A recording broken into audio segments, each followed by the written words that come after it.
Good evening. I'm Wendy Davis. Rob is off tonight. First at 10, some new insight into the life of the missing Allentown teen, Amy Wu. Allentown police today reported that there was no new information in the disappearance of Amy and 45-year-old Kevin Esterly. The two have been on the run now for over a week. So where is Amy Wu? And who is Amy Wu? WFMZ's Joy House sat down with Amy's former youth pastor for some answers. She's in the newsroom now with more. Wendy, in the days leading up to Amy's disappearance, one of her mentors at her church said she noticed that her Snapchats were full of messages like, "I'm done with this place. I'm done with people who don't like me."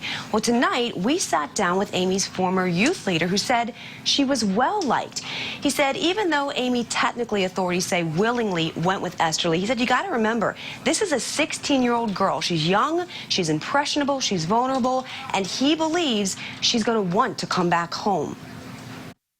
She could always bring life to the room. Samuel Chen first met Amy Wu when he was a youth leader at their Lehigh Valley church. She was always at youth group. She was always in Sunday school. She was always at church. Sam's father was a minister at the church. Like Amy and her younger brother John, Sam was the son of immigrants and loved reaching out to kids like him. I would take them under my wing all the time. We knew when their exams were. We knew what they wanted to study. We knew what their interests were. We knew what their problems at home were. In Amy's case, Sam says he knew her father had left the family when she and her brother were very young. Amy's mother raised them herself. They never brought up their dad, ever. They never talked about dad. Sam left the church when he says Amy was about 12 or 13.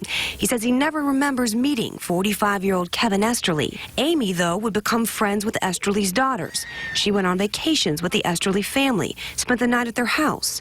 Sam says it's easy to make a connection that Amy saw a missing father figure and Esterly saw a vulnerable young girl. I can't ever imagine her going to Kevin and saying, "Oh, we should go somewhere together." Especially because once you see them as a father figure, you don't have that.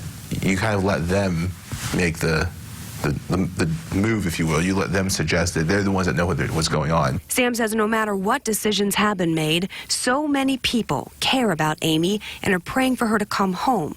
He says it's important Amy knows that. It does not make her right, but it helps you understand what she's thinking. But at the end of the day, one is not going to be enough, right? She's going to need her friends. She's going to need that social media interaction. She's going to need her family, and she's going to realize it, and I think sooner than later.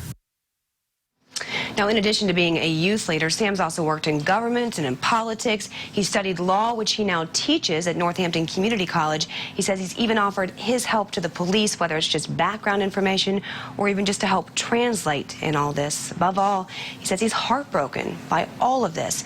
And just like everybody else, he says he wants Amy to come back home. Live in the newsroom, Joy Howe, 69 News. Thank you, Joy.